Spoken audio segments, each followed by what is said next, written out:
경향TV 시청자 여러분 안녕하세요. 경향신문의 이재덕 기자입니다. 한국 기업들의 주가가 심각하게 저평가되는 현상, 이걸 코리아 디스카운트라고 하죠. 정부와 국회가 이 문제를 해소하기 위한 다양한 움직임을 지금 보이고 있는데요. 대표적인 게 기업의 거버넌스, 기업의 의사결정 방식을 개선하기 위한 것. 그러니까 이사회가 의사결정을 할 때 최대 주주뿐만 아니라 일반 주주의 목소리까지 같이 담길 수 있도록 이 상법을 개정하자, 이런 움직임을 지금 보이고 있습니다. 그래서 이번 시간에는요, 도대체 상법 개정이 내 주식하고는 무슨 상관이야? 라고 궁금하시는 분들을 위해서 관련 주제에 대해 책을 쓰신 작가이자 변호사이자 그리고 기업 경영 컨설팅 업체를 운영하시는 천준범 와이즈포레스트 대표님 모셨습니다.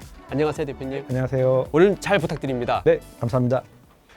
먼저 잘 모르시는 분들을 위해서 제가 좀 간단히 설명을 좀 드려봐야 될 것 같아요. 일단 이번에 이 상법 개정의 방향이 어떻게 되냐. 지금 상법 제382조 3에는 이런 내용이 있습니다. 이사회의 이사는 법령과 정관의 규정에 따라 회사를 위하여 그 직무를 충실하게 수행해야 된다라는 규정인데요. 이걸 이사의 충실 의무라고 합니다. 여기에 이 회사를 위하여만 있을 게 아니라요, 총 주주도 같이 집어넣자, 전체 주주도 같이 집어넣자. 그래서 이사는 회사와 총 주주를 위하여 그 직무를 충실하게 수행해야 된다, 이렇게 바꾸자는 거예요. 일단 이 용어 설명부터 좀 필요할 것 같습니다. 이사의 충실 의무, 이게 도대체 뭔가요, 대표님? 이 말부터 먼저 이해하고 가시는 게 맞고요. 충실하다라는 말이 너무 포괄적이에요. 사실 충실해야 되는 게 뭔가, 그럼 열심히 일해야 된다, 이런 뜻으로만 읽혀지는데요. 그래서 일단은 조금 지루할 수 있지만 먼저 배경 지식이 좀 필요합니다. 그 이사라는 사람들은 이제 회사의 의사결정을 마지막으로 하는 최고의 의사결정권자들이에요. 그 중에 대표이사가 이제 우리가 말하는 사장이죠. 그 이사들한테는 법적으로는 두 가지 의무가 있습니다. 그래서 선관주의 의무라는 게 있고 충실 의무가 있어요. 그래서 선관주의 의무라는 거는 먼저 그냥 기자님 말씀하신 대로 열심히 하면 되는 거예요. 열심히 하면 되는 건데, 그럼 충실 의무라는 건 또 뭐냐? 이제 여기서부터 조금 헷갈리거든요. 그래서 충실 의무라는 거는 영어를 조금 공부하면 쉽게 알 수 있습니다. 충실 의무가 duty of loyalty라는 거예요. 이 로열티는 충성한다는 의미예요.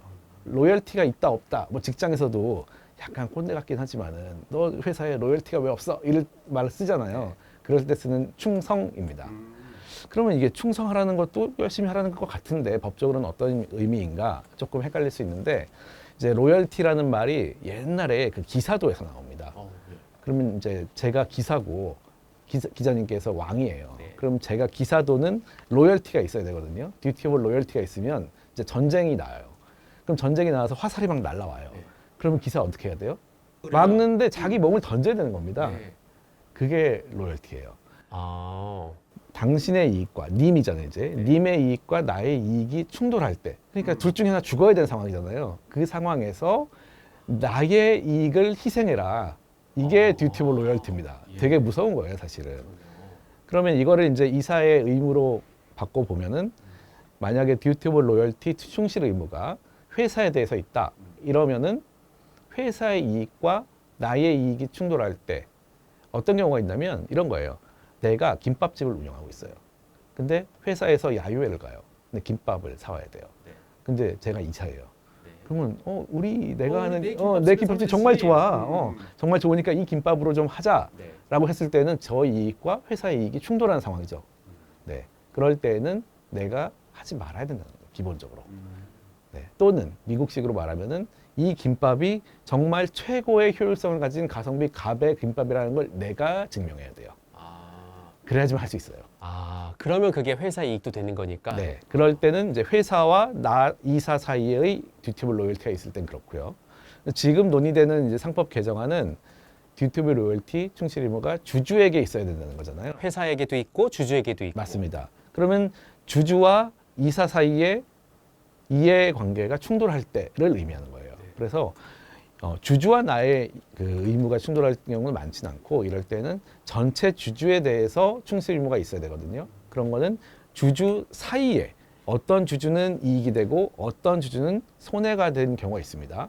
그럴 때 전체 주주의 이익을 위해서 결정을 하는 게 바로 주주에 대한 충실 의무가 되는 겁니다.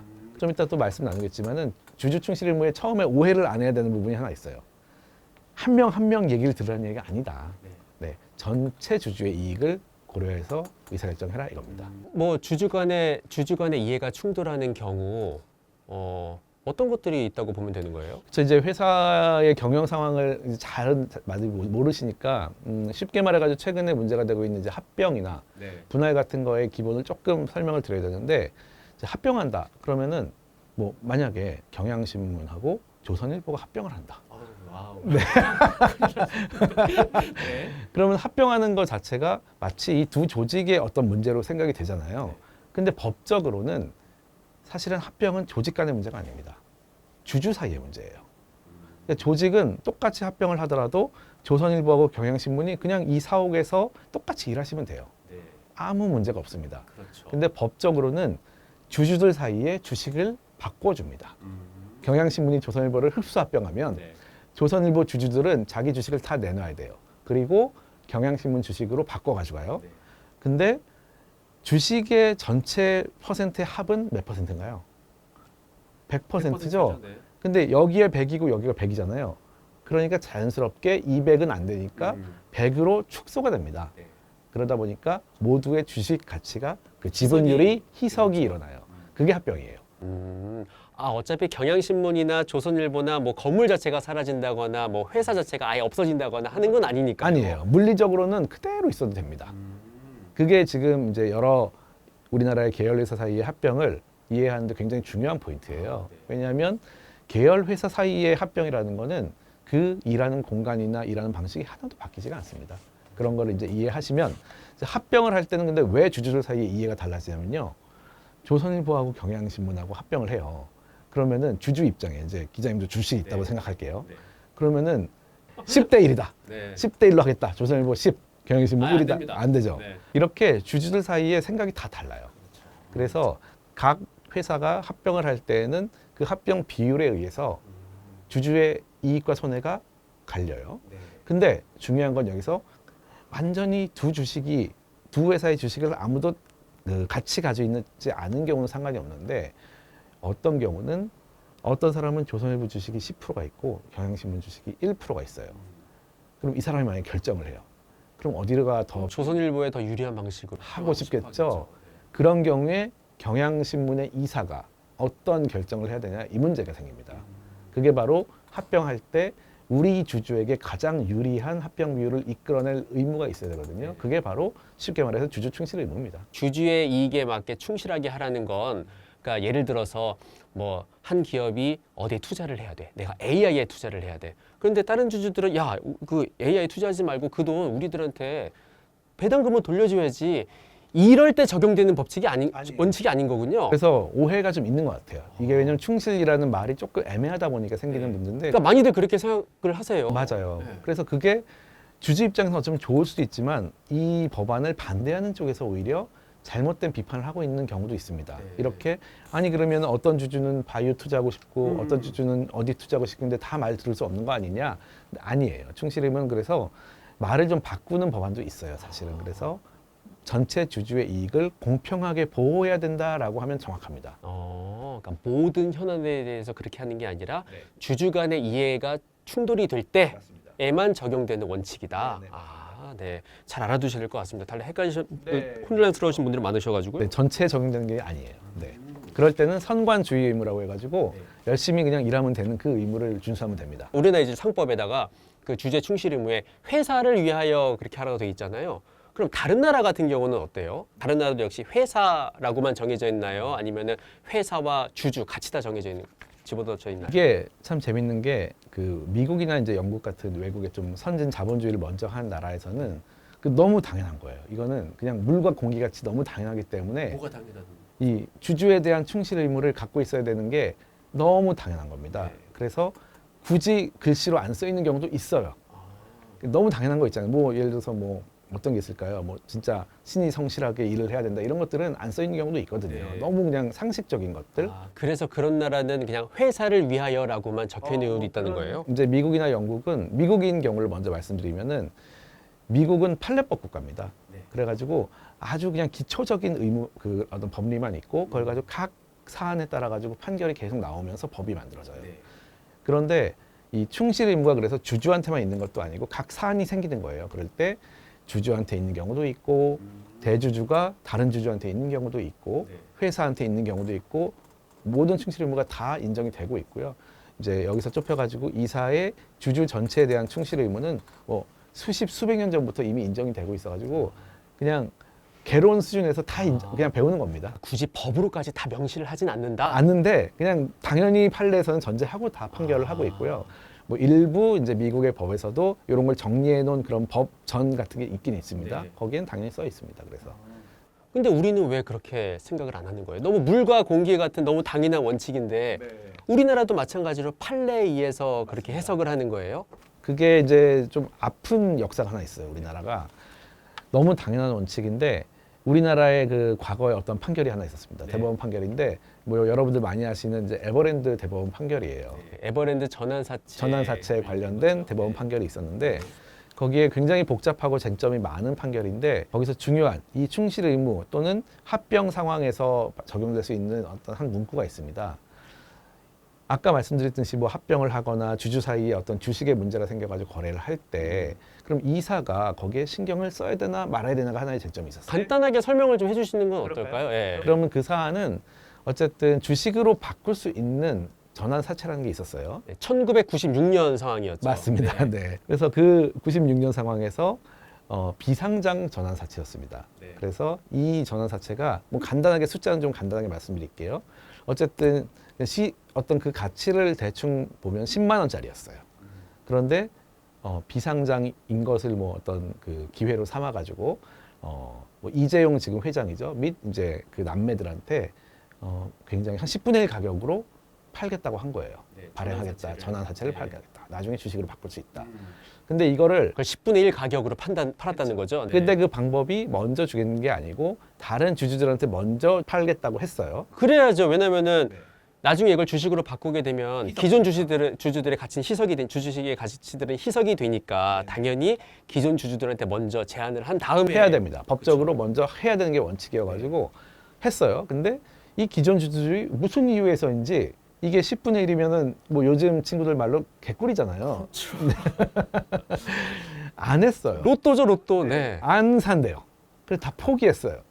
그래서 그래 당신들이 안 사면 이분들이 돈이 있으니까 이분들한테 팔게 해서 이제 이재용 및 세자 남매한테 간 겁니다. 그 사건이었어요. 개꿀인 전환사채를 그 당시에 에버랜드의 주주들이 아니라 그러니까 주주들이 다 회사였어요. 뭐 계열 회사였어요. 그렇죠. 삼성의 계열사였죠. 다들 우리는 안 할게 포기할게 하고 포기하다 보니까 제3자인 이재용 회장 남매들이 이제 갖게 됐다는 거죠. 갖게 됐어요. 그래가지고 나중에 이제 바꿔가지고 주식으로 바꿨죠. 그러니까 두 가지 쟁점이 있는데 이 포기한 회사들이에요. 포기한 회사들의 문제가 하나 있습니다. 사실은 그게 더 문제예요. 왜 이 개꿀인 거를 안 샀잖아요, 지금. 근데 그거는 왜 그런지 사건이 안 됐어요. 다.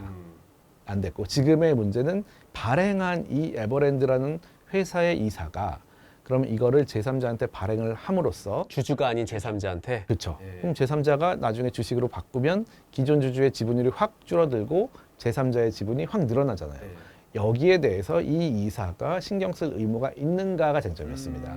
이게 이제 전체 주주의 이익과 관계된 거잖아요. 만약에 전체 주주의 이익을 신경 쓸 의무가 있다면 하면 안 되는 거죠. 뭐 제3자한테는 더 비싸게 팔았어야 되는 거군요. 저 정가에 팔아야 되는 거죠. 네, 딱 정확하게 알고 계시는. 그래서 만약에 그렇다면 못하는 거였고 정가에 팔아야 되고 없다면은 신경 쓰지 않아도 되는 거예요. 근데 거기에서 이제 대법원이 이사는 회사의 일을 하는 사람이지 주주에게 일을 맡아서 하는 사람이 아니기 때문에 이런 상황 때문에 주주의 지분율이 바뀌더라도 신경 쓸 의무가 없다. 배임은 아니다. 네. 그래서 의무가 없으니까 배임도 당연히 아니죠. 근데 없다라는 요 문구가 굉장히 지금 그때 처음 나왔고 그게 사실은 뭐 합병이든 이런 데도 다 논리적으로 적용되는 거거든요. 그래서 이제 이 판결 때문에 어떻게 보면 지금의 입법론이 시작된 거라고 할 수 있습니다. 그 판결이 2009년에 대법원에서 나왔고 그래서 우리는 다른 나라든 다 회사를 위하여 직무를 충실하게 수행해야 된다라는 의미를 당연히 다른 나라들은 주주까지도 같이 보는 건데 영국법에는요 아예 써 있어요. 그 전체 주주의 이익을 위하여 회사의 성공을 촉진하는 의무 이렇게 돼 있어요. 보통은 다 컴퍼니와 쉐어홀더를 같이 써놔요. 다 너무 당연하니까. 근데 일본법이 이제 주주라는 말이 없습니다. 그런데 일본 법원은 합병이나 이런 조직 개편 같은 주주 간의 거래에 있어서는 당연히 주주의 이익을 고려하는 거다 이사가. 왜냐하면 그때는 회사의 이익이란 게 없거든요. 회사끼리는 아까 뭐 조선일보 사례를 네. 보실 때 회사끼리는 플러스 마이너스가 없습니다. 그냥 일하면 되는 거예요. 그래서 그 판례 때문에 어떻게 보면은 이거는 너무 당연한 건데 판결이 그렇게 안 나와 있으니까 법에다 문구를 넣어야겠다라는 그 얘기가 시작된 겁니다. 그 실제로 합병이나 분할이나 이런 여러 가지 주주 간의 이해가 충돌하는 상황에서 그 이사회 결정이 심각하게 한쪽 일반 주주의 그 자산에 심각한 손해를 끼친 경우들, 뭐 예를 들면 어떤 것들이 있었어요? 말씀드린 이후에 있었던 네. 2015년에 있었던 삼성물산 또 제일모직 합병건 네. 그때도 어떤 회사가 더 좋으냐 굉장히 논란이 많았는데 삼성물산은 그 당시에 뭐 아시겠지만은 뭐 레미안도 짓고 해외 건설도 하고 물산 무역도 하는 굉장히 오래된 큰 회사예요. 근데 에버랜드와 뭐 제일모직의 패션 사업이 합쳐진 그런 회사가 있었는데 그 회사가 뭐 자산이나 매출 뭐 이익 규모로는 한 10분의 1 정도 됐어요. 근데 어쩌다 보니까 상장 이후에 주가가 막 올랐어요. 근데 그 상장 가치로 합병을 한 겁니다. 그리고 이 제일모직은 이재용이 갖고 있던 높았어요. 그쵸. 왜냐하면 예전에 전환사채를 통해 가지고 주식을 바꾼 아, 그 에버랜드 네, 그 회사예요. 그러네요. 네. 그 회사가 쭉 연결된 회사예요. 그렇기 때문에 이 이재용 회장과 그 남매의 지분율이 높았습니다. 네. 그러다 보니까 그럼 왜 이 주가가 오르고 여기에 합병을 하냐고 삼성물산의 주주들은 굉장히 불만이 많았고요. 삼성물산과 제일모직 합병 사건 뭐 오래전의 일이라 기억이 잘 안 나시는 분들이 왜 간단히 좀 설명을 더 드리면은요. 그러니까 이재용 회장이 삼성그룹 전체를 지배해야 되는데 여기에 핵심 회사가 삼성전자였고 이 삼성전자의 지분을 많이 갖고 있는 곳이 삼성물산이었고요. 근데 또 이재용 회장은 이 삼성물산에 대한 주식은 별로 없는 상황이었고 대신에 제일모직, 에버랜드, 전환사채 등등을 이용해서 제일모직의 지분은 굉장히 많았으니까 자기가 지분을 많이 갖고 있는 제일모직의 가치는 좀 올리고 반대로 삼성물산의 가치는 좀 낮춰서 하고 싶은 생각이 합병하다가- 당연히 드는 건데 그렇네. 여기서 중요한 건 사실은 저는 여기서 이런 얘기를 할 때 어떤 개인의 문제로 조금 집중되는 거는 경계합니다. 왜냐하면 아마도 기자님이 그 자리에 가도 제가 그 자리에 가도 이건 당연한 거거든요. 법이 그렇게 막고 있지 않으면 내 지분이 많은 회사가 더 좋다고 말할 수밖에 없어요. 하긴 제가 조선일보와 경향신문이 합병한다고 할 때 우리 가치를 더 높게 쳐줘야죠 라고 하는 것처럼요. 똑같습니다. 그래서 이게 인지상정이라고 저는 생각을 하고 제도의 문제로 얘기를 하고 싶고요. 그러면은요, 만약에 주주 충실 의무가 있었다면, 상법에 있었다면 그 문제는 바뀌어요? 바뀝니다. 어떻게 해결? 이 경우에 이제 삼성물산의 이사가 문제가 되는 건데요. 삼성물산의 이사가 우리 주주 전체의 이익을 고려할 의무가 있다면 그 낮은 합병 비율을 받아들이면 안 됩니다. 근데 그 당시에는 뭐 이사에 그런 의무가 아예 없었어요. 그러니까 그 합병 비율을 복잡한 문제가 있지만 그거에 대해서 아무런 반대를 하지 않고 이사가 그냥 오케이를 해도 법적으로 아무 문제가 없었습니다. 근데 만약에 이사의 주주 충실 의무가 들어오면은 그 경우에 아니 이거는 우리 주주를 위해서 너무 안 좋은 비율이다. 뭐 재고를 하자 이런 얘기를 충분히 할 수가 있거든요. 근데 지금은 아예 법이 없다 보니까 상식적으로 그런 생각이 들더라도 당신이 무슨 근거로 그런 얘기를 합니까? 했을 때 아무 근거가 없어요. 그게 문제인 거죠. 그럼 마찬가지로 요즘 이 두 회사 간에 합병하는 문제가 되게 많이 합병 비율 문제가 되게 문제가 되고 있잖아요. 뭐 SK도 그렇고요. 두산 특히나 문제가 되고 있고요. 지금 말씀하신 대로 상법에 주주 충실 의무가 있다면 지금 같은 문제가 없을 수도 있다고 보시는 거예요? 합병 문제만 딱 떼가지고 말씀을 드리면은 사실은 두 가지가 다 필요합니다. 지금에는 이제 자본시장법, 상장회사의 합병 비율을 굉장히 쉽게 결정하고 있어요. 이게 전 세계에서 정말 대한민국밖에 없는데 그냥 한 달 전에 평균 주가입니다. 정확히는 뭐 한 달 전, 일주일 전, 하루, 전날. 그거를 평균 주가를 세 개를 해가지고 평균 내는 거거든요. 그렇게 결정하는 데가 다른 나라는 없어요. 네, 이렇게 상장회사의 기업 가치라는 거는 너무 어려운 거예요, 사실은. 그래서 뭐 미국이나 일본도 실제로 작년에 자본시장 연구원에서 조사를 했는데 이 시가하고 오히려 비슷한 게 더 적답니다. 합병 비율을 결정할 때 시가와 30% 이상 차이 나는 경우가 반 이상이다 오히려. 합병 비율을 결정하는 그 가치가.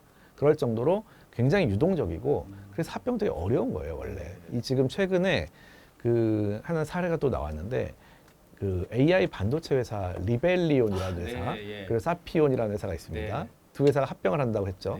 이제 거의 결정된 것 같더라고요. 근데 처음에 전격 발표를 한 다음에 합병 비율이 뭐 2대 1이 나왔는데 서로 불만이었어요. 그래서 싸웠어요. 그래서 결렬됐어요 사실은. 그러다가 다시 한 달 만에 이번에는 2.4대 1 이렇게 해가지고 나오겠다고 좀 하고 있는 거잖아요. 그 정도로 사실은 어렵습니다. 합병은 서로 회사가 더 좋다고 하기 때문에 합의가 거의 굉장히 어렵고 그럼에도 불구하고 합의가 되는 거는 이 합병했을 때 1 더하기 1이 2가 아니라 3이나 4가 될 수 있는 시너지가 있다는 게 거의 확실하기 때문에 양보를 조금씩 하는 거죠. 올라가는 것 중에 너는 그래 이만큼 먹고 나는 이거 먹게 이렇게 합의가 되는 게 합병이거든요. 근데 우리나라에서는 계열회사 간에는 그런 시너지가 있는지 없는지 모르는데 합병이 굉장히 많습니다. 그거는 이제 사실 그런 시너지의 관계는 좀 아니라는 걸 알 수 있는 거죠. 아니 그럼 말씀하신 대로 하면은요. 그 자본시장 그 합병 비율 계산하는 그 한 달 전, 일주일 전, 전날 요거의 주식의 주가의 평균을 내는 그게 이미 자본시장법이죠. 자본시장법상 시행령에 정해져 있잖아요. 그러면 이것만 바꾸면 해결이 되는 거지.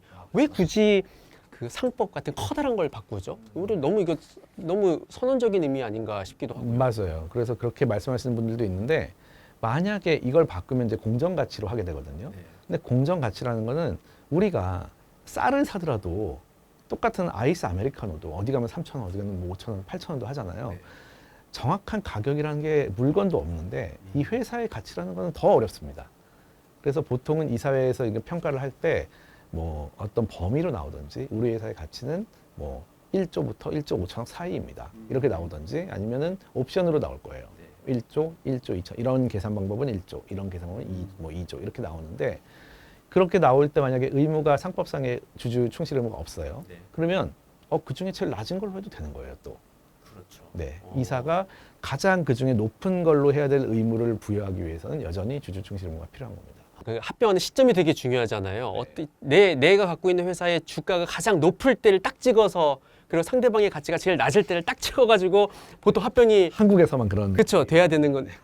그러니까 아무리 자본시장법상 시행령으로 그 합병 비율을 계속 바꾼들 이렇게 이사회나 뭐 최대 주주가 이렇게 딱 찍어서 합병 시점을 정하는 그런 것들이 계속되면 어차피 이런 문제 계속 불거진다는 거죠. 사실은 그 자본시장법 시행령도 이제 1997년부터 있었던 규정인데 역시 폐단을 막기 위한 법이었습니다. 왜냐하면 그 97년, 96년에는 이 평가를 하는 회계법인의 어떤 그 힘이 좀 약했어요. 그러니까 자기 고객을 만들기 위해서 이런 대기업들의 입맛에 맞는 가치를 평가할 것 같잖아요. 꼭 그걸 막기 위해서 시장 가격으로 완전히 강하게 고정을 해놓은 겁니다. 그러다 보니까 고정된 그 가격을 바꿀 수가 없으니까 시점에 문제가 생긴 거예요. 이제 그럼 주가를 뭐 조작을 하지 않더라도 뭐 자연스럽게 흐르다가 나한테 제일 유리한 시점이 오겠죠. 그때 전격적으로 합병을 하는 이런 일이 자연스럽게 흐르는 것 같진 않은데. 네, 맞습니다. 네, 좀 인위적으로 흐를 때도 많죠. 네, 맞습니다. 사실 그 책에도 쓰시긴 했지만 그런 식의 사례가 굉장히 많죠. 뭐 예를 들어서 뭐 인적 분할로 인한 자사주 마법 이런 것들이 있었는데 이제 법 개정으로 또 막고 뭐 물적 분할 뭐 반대하는 주주들이 생기니까 그때는 이제 주식 매수 청구권도 부여하고 이런 식으로 방금 말씀하신 대로 어떤 원칙이 정해지지 않으면 그 계속 그런 식으로 문제가 생기면 또 막아버리고 문제가 생기면 그때 가서 막고 계속 문제가 생길 수밖에 없다. 그러니까 아예 이런 문제들을 기본적인 원칙을 좀 만들자 이런 취지라고. 맞습니다. 그래서 아까 이제 조금 말씀하셨는데 뭐 법무부에서 그 말씀을 한번 하신 것 같은데 이게 원칙적인 선언일 뿐이지 실무적으로는 좀 효과가 없다. 라는 것도 틀린 말씀은 아닌 게 이것만 가지고 뭘 할 수 있는 거는 없어요. 근데 뭐 이것도 예시를 통해서 말씀을 많이 드리는데 뭐 집에 혹시 인테리어 공사를 한번 해보셨습니까? 저 얼마 전에 했어요. 네, 화장실을 한번 했죠. 네. 해야 됩니다. 안 하면 큰일 납니다. 그렇죠. 엄청 돈 많이 들어서 특히 방수공사 타일 깔고. 이게 타일을 깔 때 꼼꼼하게 뭐 이제 매지도 넣고 하지만 물이 새죠 무조건. 밑에 방수공사를 제대로 안 하면 밑집으로 물이 다 셉니다. 바로 이 방수공사 같은 게 주주 충실 의무예요. 왜냐하면 원칙이 없는 위에다가 아무리 자세한 법을 그리더라도 법이란 거는 문제가 생긴 다음에 만듭니다. 보통은. 미리는 정확하게 만들 수가 없어요. 문제가 생긴 다음에 만들고 그걸 해결할 때까지는 10년, 20년 걸리는 경우도 많고요. 그 사이에 또 다른 방법도 생깁니다. 그렇게 계속 구멍이 있어요. 그래서 법을 만들 때는 원래 원칙을 1조, 2조에 써놓고 그 밑에다가 그 뒤에 자세한 걸 쓰는 거거든요. 왜냐하면 혹시라도 이 구체적인 법에 의해서 뭐가 문제가 해결이 안 돼요. 그러면은 원칙으로 돌아가가지고 법은 없지만 하는 이 원칙 원리에 의해 생각을 해보자. 이렇게 해야지만 문제가 해결됩니다. 그런데 우리나라 지금 주주 관련된 자본 거래에서는 그런 원칙이 없다 보니까 구멍이 숭숭 뚫려 있고 물이 밑집으로 계속 새고 있는 그런 상황입니다. 네. 지금 그런데 뭐 정부나 국회나 지금 어느 정도 컨센서스라는 게 있는 것 같아요. 주주 충실 원리는 좀 집어넣자라는, 어떻게 보면 방수공사, 아직은 이제 아직 법이 통과된 것도 아니고 지금 논의 중이긴 하지만요. 큰 방수공사를 일단 하는 분위기거든요. 그러면 이제 이거 말고 또 다른 걸 뭔가 더 바꿔야 된다. 그래야지만 우리 정말 이 코리아 디스카운트 같은 문제가 해결될 수 있다라고 한다면 어떤 것들을 좀 제안하고 싶으세요? 일단은 뭐 주주 충실 의무가 들어오면은 많은 것이 해결되는데 기존에 이게 없을 때 뭐 해석하던 법들이 되게 많이 있습니다. 예를 들면은 뭐 이제 MOM이라고 부르는 게 하나 있고요. MOM이 뭐냐면 모회사하고 자회사하고 합병을 해요. 그러면 모회사는 자회사의 지분을 갖고 있잖아요. 근데 자회사 주주총회를 생각해 보면은 3분의 2 이상의 찬성이 나와야 됩니다. 근데 모회사가 한 30-40% 갖고 있단 말이에요. 그럼 여기에 들어가면은 통과될 가능성이 너무 높아지겠죠. 그래서 미국에서는 이런 경우에는 요 30-40을 빼고 나머지 주주들끼리만 주총을 엽니다. 아, 이해관계에 가장 물려있는 그 사람들은 빼고 결정한다는 거예요? 맞습니다. 그런 이제 MOM이 뭐냐면 Majority of Minority입니다. 그러니까 소수 주주의 다수결 제도거든요. 이제 이게 우리나라 법상 불가능하지가 않아요. 상법에 있거든요. 그 특별 이해관계인은 빠져야 된다라는 법이 있는데 있습니다. 근데 왜 안 좁게 해석하고 있어요. 굉장히. 요런 합병권에서는 적용이 안 돼. 이렇게 해석을 하고 있거든요. 법원이나 이제 학자께서, 교수님들께서. 그것도 이 주주 충실 의무에 맞게 한다면은 좀 더 넓게 해석을 해가지고 지금은 그래서 그 규정이 마치 자기 대주주가 이사일 때 이사의 봉급을 결정할 때 급여를 결정할 때는 빠져라까지 나왔어요. 네, 근데 이제 합병할 때도 좀 더 넓게 해주면 되는 거고 그런 경우라면 이제 지금 문제가 크게 되고 있는 것이 모자에서 합병을 통해 가지고 축출되는 경우가 되게 많거든요. 이제 그런 것도 좀 해결될 수 있고 또 하나는 이제 이사를 뽑는 게 사실은 문제입니다. 뭐 요즘에 뭐 사회이사도 문제가 많다. 이 사회는 왜 거수기냐 그런 얘기가 되게 많잖아요. 근데 너무 어떻게 보면 당연한 거예요. 지배주주가 뽑았기 때문이에요. 그렇죠. 나를 뽑아주는 분한테 잘 보일 수밖에 없는 게 인지상정이잖아요. 그러니까 정확히는 다른 일반 주주가 뽑도록 해줘야 되거든요. 근데 우리나라에서 일반 주주가 뭐 예를 들어서 1%가 모였다 해도 이 1%의 주주가 굉장히 큰데도 이사 후보를 추천하고 의결권을 행사하고 하는데 굉장히 어렵습니다. 뭐 6주 전에 주주 제안을 해야 되고 회사에서 주주 제안 안 받아주겠다고 하면 또 법원에 가처분 신청해야 되고 소송하고 이런 굉장히 힘든 과정을 거치거든요. 근데 이거를 그냥 자연스럽게 주주들은 다 뭐 예를 들어서 6개월 전부터 3개월 전부터 이사 후보를 추천할 수 있게 되고 그 중에 몇 명을 추려가지고 뭐 이제 뭐 아이돌 뽑는 그런 거랑 비슷합니다. 원오원 비슷하게 쭉 올려가지고 나중에 뭐 10명 중에 또 현장에서 투표를 하고 이렇게 할 수 있으면 사실은 일반 주주가 뽑는 주주가 아니 이사가 많이 들어올 거예요. 그럼 많은 문제가 해결됩니다. 근데 지금은 그렇진 않잖아요. 지금 거의 뭐 99% 이사 한 명이 빠지게 되면 그 이사 한 명을 후보로 올려놓고 거기에 대해서 이제 주총에서 찬반해가지고 한 명씩 이게 되게 악마는 디테일에 있다는 말이 있잖아요. 이 한 명씩 이사를 뽑게 되는데 지배주주가 있기 때문에 다 지배주주가 굉장히 큰 영향을 행사하고 있는 거예요. 지금 현행법으로는 집중투표제라는 게 있어요. 근데 집중투표제라는 거는 조금 어려운데 5명의 이사를 한꺼번에 뽑잖아요. 그러면은 내가 한 표가 아니라 5표가 되는 거예요. 근데 그 5표를 골고루 줄 필요가 없이 한 명한테 몰아주는 겁니다. 그게 집중투표예요. 그러면은 이제 일반 주주가 좀 생각이 모이면은 한 명한테 몰리면 지배주주를 넘어설 수 있을 거 아니에요. 이제 그런 게 집중투표제인데 그게 있는데도 안 되잖아요. 안 되죠. 왜냐하면 제도는 만들어 놨는데 회사가 선택을 할 수 있습니다. 안 할 수 있다. 정관에서. 그래서 그냥 정관에서 우리는 집중투표제 안 해라고 해놓으면은 안 하게 돼요. 그래서 우리나라의 상장회사 중에 집중투표제 정관을 갖고 있는 회사가 아마 10개 남짓밖에 안 되고요. 그중에 공기업을 빼면 한두 개밖에 안 될 겁니다. 그게 뭐 우리나라 지금 상장회사 1000몇백 개인데 그중에 그거밖에 안 돼서 그 집중투표제를 웬만큼 큰 회사들은 의무화를 좀 해야 될 것 같아요. 그래야지 뭐 주주가 10만 명인데 이 정도면 사실은 어떤 개인의 회사라고는 절대 볼 수가 없는 거거든요. 그러면 일반 주주가 집중투표를 통해 가지고 적어도 한두 명의 이사는 할 수 있게 하고 뭐 저는 좀 더 한 발짝 나간다면은 집중투표에 지금 이게 설명을 길게 하잖아요. 되게 어려워요. 그래서 쉽게 그냥 후보를 쭉 깔아놓고 내가 좋아하는 후보한테 몇 표씩 줄 수 있는 그 방법으로 했잖아요. 우리는 그렇게 다득표제라고 하는데 미국에서는 다득표를 좀 많이 하고 있어요. 다득표제로 이사를 뽑는 방식으로 하면은 훨씬 쉽게 이사를 일반 주주가 뽑을 수 있지 않을까 하는 생각을 하고 있습니다. 이게 기업 거버넌스라는 게 거버넌스라는 말은 뭐 기업에만 있는 게 아니고 정부에도 있고 사회에도 다 있는데 결국은 사람이거든요. 결국은 누가 들어가느냐가 되게 중요한 거고 그 다음에 규칙이나 법은 이 법을 운영하는 사람에 따라 많이 달라집니다, 사실은. 결국 지금 우리가 얘기하고 있는 그 상법 개정이라는 게 큰 틀에서 보면 거버넌스를 바꾸자라는 거군요. 맞습니다. 근데 사실 우리가 거버넌스라고 할 때 모르시는 분들이 되게 많아요. 오히려 저희도 기사를 쓰다 보면은 거버넌스란 말보다도 지배구조, ESG 얘기할 때 지배구조를 많이 얘기하거든요. ESG의 G거든요.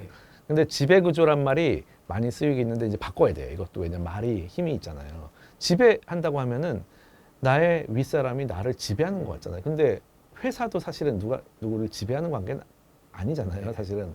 그리고 이사회도 대표이사가 이사를 지배하는 것도 아니에요. 근데 이게 말이 좀 잘못 번역된 거예요. 그러면 어떻게 바꿔야 돼요? 거버넌스라는 말을 또 너무 어려운데. 거버넌스라는 말로 그냥 중립적으로 가는 게 저는 좋다고 생각을 하는데 저는 아까 전에 그래서 그 처음 오프닝을 할 때 그 기업의 의사결정 구조. 네. 라고 했거든요. 제일 정확한 말씀인데 조금 길어요. 네.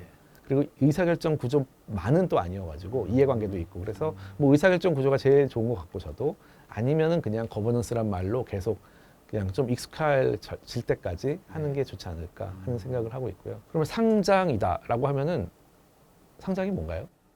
상장이요? 그러니까 외부 투자자들을 받는 거죠, 공개적으로. 그렇죠. 네. 공개. 네. 근데 상장이라고 하면 어감에서 이 회사가 오픈돼 있다는 느낌이 안 와요. 왜냐하면 회사가 상장을 한다는 거는 일반 대중에게서 돈을 받는 겁니다. 네. 그래서 지금 우리의 주주도 중요하지만은 잠재적으로 이 시장에서 주식을 살 수 있는 사람들은 다 내 주주가 될 수 있는 사람이에요. 네. 맞잖아요. 그래서 한 명 한 명이 중요한 게 아니고 대중을 받는 거거든요. 그래서 미국에서는 리스티드 컴퍼니라는 말도 쓰지만은 90% 이상은 퍼블릭 컴퍼니라고 합니다. 그래서 이게 우리나라로 잘 번역이 안 되다 보니까 어떤 미드에서는 퍼블릭 컴퍼니를 잘못 번역하기도 하고 그래요. 어쨌든 우리나라도 공개회사라고 말을 바꾸면 좋겠다라는 생각을 합니다. IPO도 사실은 기업 공개입니다. 그죠? 아, 그렇죠. 네. 그래서 공개회사란 말로 바꾸면 많은 부분 생각을 할 때도 아 나는 공개회사의 이사인데 의사결정을 이렇게 되나 생각을 하게 될 거예요. 네. 상장회사 하니까 마치 약간 레벨 올라간 느낌밖에 안 들잖아요, 사실. 그런 식으로 용어를 좀 바꾸면 우리 생각하는 것도 좀 바뀔 수 있지 않을까. 그러면 이제 오늘 주제가 아니 상법 개정이 도대체 내 주식과 뭔 관계가 있어? 뭔 상관이야? 이건데 그럼 이제 오늘 이렇게 말씀을 해주셨는데 만약에 이렇게 상법에 주주 충실 의무가 들어가게 되면 이게 1,400만 일반 투자자들은 당장 어떤 걸 느낄 수 있을까요? 뭐가 달라질까요? 이제 주식을 투자하시다 보면 한국 주식이 어렵다 하는 게 실적만 봐서는 주가를 알 수가 없는 거예요.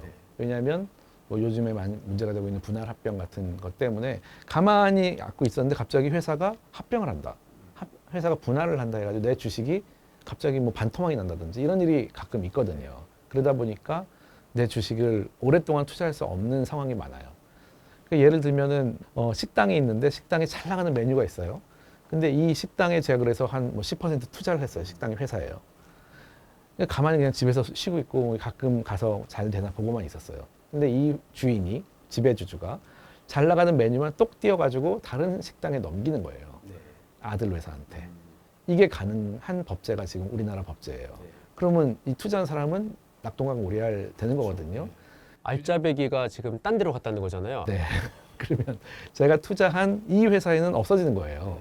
이런 일이 너무 많아지고 있어가지고 아주 쉽게 말씀드리면 주주충실 의무가 들어오면 이런 일은 없어집니다. 네, 그러면 이제 이 회사의 실적만 보고 그런 일이 있을 거라고 상상하지 않고 장기 투자할 수 있는 그런 어떤 배경이 될 거예요. 그러면 그 말씀은 이제 코리아 디스카운트도 어느 정도 해결이 가능하다. 그럼요. 외국인 입장에서 보면 더 그래요. 우리가 모르는 뭐 나라, 좀 많이 모르는 나라를 한번 해볼게요. 예를 들면 뭐 어떤 나라를 특별히 뭐 평가하는 건 아니지만 모르는 나라를 뭐 캄보디아에 주식을 투자해요. 그러면은 사실 오랫동안 투자하지 거기서 돈을 뺐다 놨다 하는 사람들이 되기는 어려워요, 되게. 그러면은 뭐 1년, 2년, 5년을 보고 들어가는데 이 회사에서 자꾸 그렇게 뭐 캄보디아 회사인데 식당에서 메뉴 빼먹는 식의 일이 벌어진다 하면은 들어가기 어렵죠, 되게. 외국인 입장에서 딱 한국을 그렇게 보고 있습니다, 지금. 한국 회사는 투자를 했다가 자꾸 이상한 일이 벌어지니까 투자 못 해요.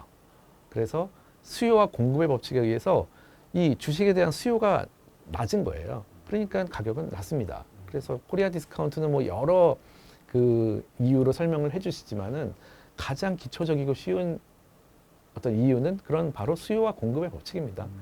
수요가 낮은 거예요. 다른 나라의 주식보다. 이거를 좀 보여드리면 이게 지금 그 천주면 대표님이 쓰신 책이란 말이죠. 이게 2020년에 쓰신 거고 이게 2024년에 쓰셨는데 이 책에서는 이제 그 주주 충실 의무를 넣어야 된다라는 얘기를 하셨고 여기에서는 이제 최근 이야기를 쓰시면서 코리아 프리미엄 시대가 온다라고 하셨어요. 그러니까 여기서 좀 드리고 싶은 말이 창법 개정을 해서 코리아 디스카운트를 좀 어느 정도 해소를 할 수 있다고 쳐요. 그러면 이게 비정상이 정상화 정도 된 거지 정말 프리미엄까지 되는 게 맞아? 아유, 야 우리나라 기업들은 불확실성도 너무 크고 뭐 반도체니 이런 거 뭐 호황이었다가 불황도 맞고 변동이 너무 심해서 우리나라는 가망이 없어. 무슨 코리아 프리미엄이야. 나 미국이 더 프리미엄 있지라고 생각하실 텐데 이렇게 거버넌스가 개선이 되면 프리미엄까지 갈 수 있나요? 그럼요. 저는 이제 거기에 대해서 많이 냉소적으로 보시고 정말 이게 말이 되는 소리냐 말씀을 많이 하시는데 아주 쉽게 말씀드리면은 우리나라는 지배주주가 일종의 한 20-30%를 들고 있는 회사가 많거든요. 그거는 일종의 메리트가 될 수 있어요. 왜냐하면 미국이나 일본은 주주가 굉장히 쪼개져 있습니다. 그러다 보면은 쉽게 말해가지고 어떤 팀이나 회사에서도 목소리가 너무 많으면 앞으로 못 가요, 사실은. 그런 경우가 있는 곳이 많죠. 네, 뭐 저도 회사 생활 많이 해봤지만 이게 사공이 많으면 배가 산으로 갑니다. 기업에서도 대리 문제를 해결할 때 딱 어떤 지배주주가 CEO를 딱 잡고 있을 때에는 오히려 경영이 잘 된다는 게 정설입니다. 그런데 문제는 경영은 잘하는데 주주 분배를 안 하다 보니까 디스카운트 되는 거예요. 그럼 만약에 이런 분배 문제만 좀 해결을 한다면 바로 이 경영이 잘 되는 요 프리미엄을 바로 누릴 수 있어요. 이게 뭐 제 책에도 썼지만은 과거에 어떤 2006년쯤에 어떤 분이 실증적으로 진짜 회사들을 다 분석을 해가지고 연구를 하셨더라고요. 그랬더니 정말 지분율이 한 30%될 때까지는 실적도 좋아지고 주가도 올라가요. 그런데 지분율이 30을 넘어가면 실적은 더 좋아져요. 왜냐하면은 진짜 CEO가 딴짓을 못 하는 거예요. 그냥 딱 잡혀가지고 일을 하는 거죠. 지배주주가 어떻게 보면 딱 보고 있으니까. 근데 그때부터는 주가가 오히려 떨어집니다. 그러니까 너무 지분율이 높으면 분배가 안 좋아진다는 거거든요. 그래서 우리나라는 한 30% 남짓의 지배주주가 있는 구조가 오히려 구조적으로는 미국이나 일본 같이 완전 분산되어 있는 구조보다는 나을 수 있습니다. 그래서 실적도 좋고 그만큼 분배도 많이 하면은 오히려 더 이길 수 있어요. 지금까지 사실 우리나라 회사들이 잘한 이유가 어떻게 보면은 지배주주가 어느 쪽으로 가자 했을 때 물론 크게 망한 경우도 있어요. 근데 잘 되는 경우가 꽤 있었던 거거든요. 이제 그런 프리미엄을 모든 주주가 누릴 수도 있을 것 같다라는 생각입니다. 오늘 천준범 대표님 말씀을 들어보니까요. 우리 기업의 거버넌스를 개선하는 게 상법을 개정하는 게 이 비정상의 정상화일 뿐만 아니라 단순히 디스카운트가 사라지는 것뿐만 아니라 그걸 넘어서 코리아 프리미엄으로 작용할 수 있지 않을까 그런 기대도 하게 됩니다. 감사합니다. 오늘 말씀 너무 잘 들었습니다. 네, 감사합니다. 다음에도요. 저희는 핫한 경제 이슈를 하나 잡아서 분석하는 시간을 가져보겠습니다. 감사합니다.